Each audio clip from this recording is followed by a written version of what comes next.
Hello, everyone, and welcome to my individual episode in this podcast where we talk about the media in general and how it affects our lives, either positively or negatively. I'm an international student from Colombia, and today I will be talking about music and social change in Latin America. I want to show you through various examples how music is a tool that carries social discourse with it. I will make the point that change is not only achieved through discussion in social media or other more traditional media, but that music can be another way of communicating. I believe it is quite particular in that it is such a special and emotional way of communicating.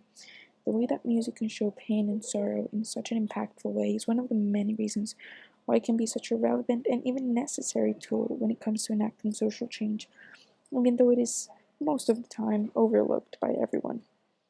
I will be exploring multiple examples from Latin America, a region plagued by social issues and abandonment from the state. A region characterized by revolution because the people are tired of being abused by their governments. A region tired of poverty and suffering, when we could be way better off if corruption weren't a thing in our countries. While we have suffered for hundreds of years, we have also developed a culture, a strong culture, whose main characteristics are flavor and I'm struggling to find the words to describe what it means to be Latin American. But resilient is one that quickly comes to mind. There have been multiple dictatorships in every single Latin American country, and this has definitely left a mark in people's minds and experiences. It left a mark in our society, in our economy, in our politics, and just in every single aspect of our lives. It is so present, which is one of the main reasons why the spirit of revolution is strong in Latin American countries, as you can see in Colombia's and Chile's national strikes back in 2019. As you might have heard before, I am from Colombia, and right now, in May of 2021, my country is going through one of the most critical moments in its history. Protests have been happening since April 28th, and there have been over 30 deaths right now. An article from the New York Times recounts how police brutality has been at its all-time high in responding to demonstrators in the protests. It has been a painful 10 days for those who are in the country and those who, like me, are outside the country right now. It's painful to see how being a Latin American country has plagued us with so many social issues such as hunger and poverty and inequality. And we just have another one of these episodes where people are just demanding basic human rights and human decency, and the state responds in such a violent and human rights violation way. It's just very painful. But here comes my first example. In the framework of the protests, a song written by Isabela Ruiz, a participant in The Voice Colombia, comes to mind. It's called El Pueblo está berraco, a very colloquial term to express that the people are done, the people are mad. The song went viral on Instagram back in 2019 in the protests that I mentioned before in Colombia, and it has now over 60,000 views on the original post. This song beautifully describes what the Colombian people are tired of, using folkloric and very characteristically Colombian music techniques.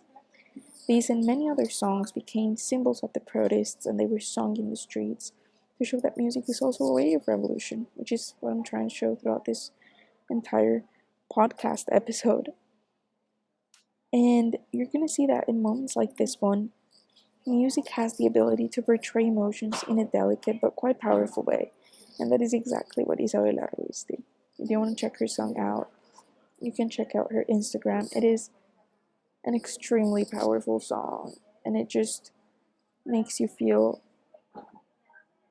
or it makes me as a Colombian citizen feel so close to my country, but it's so painful because of everything that I just mentioned. Let's move on to our next example, maybe the most famous one. It's a crucial example of music as a carrier of social discourse in the midst of a social revolution, and that is Calle 13, a remarkable band formed by 11 fantastic musicians, one of them being the world-renowned Residente. Most of their artwork comments and critiques the situation in Latin America.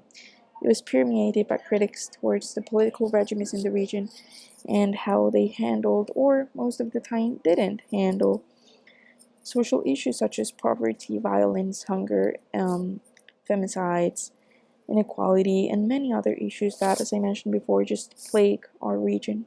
According to a journal from the Javeriana University in Colombia, in a reflection article, there are theoretical aspects that support the importance of music in revolutions and change, social change.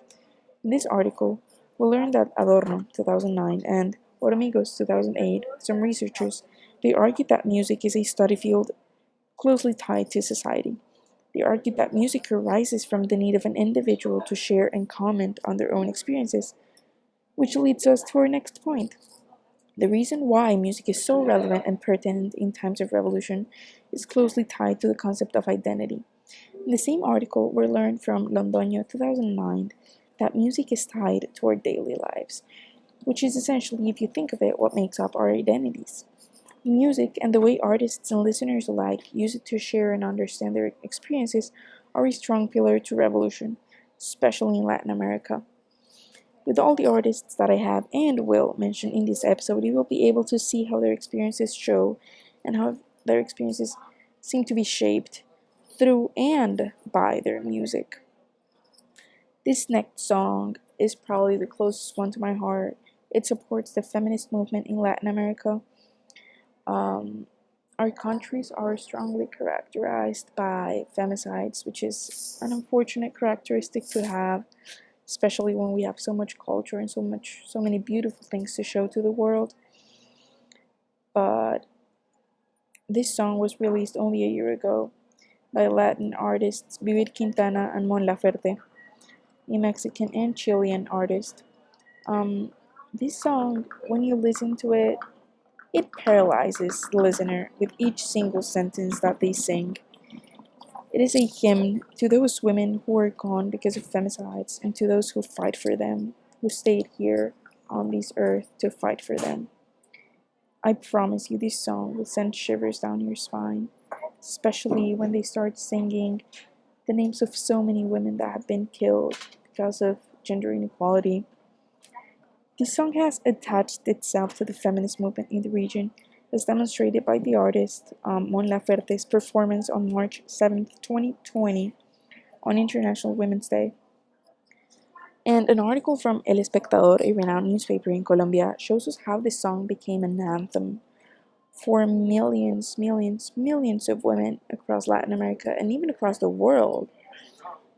It's impressive how it is described as a heart wrenching song, and it is described as it incarnates the pain that comes with assault and rape and having someone close to you go through that in general, and that has sadly and very unfortunately become a commonality across women, not only in Latin America but across the world.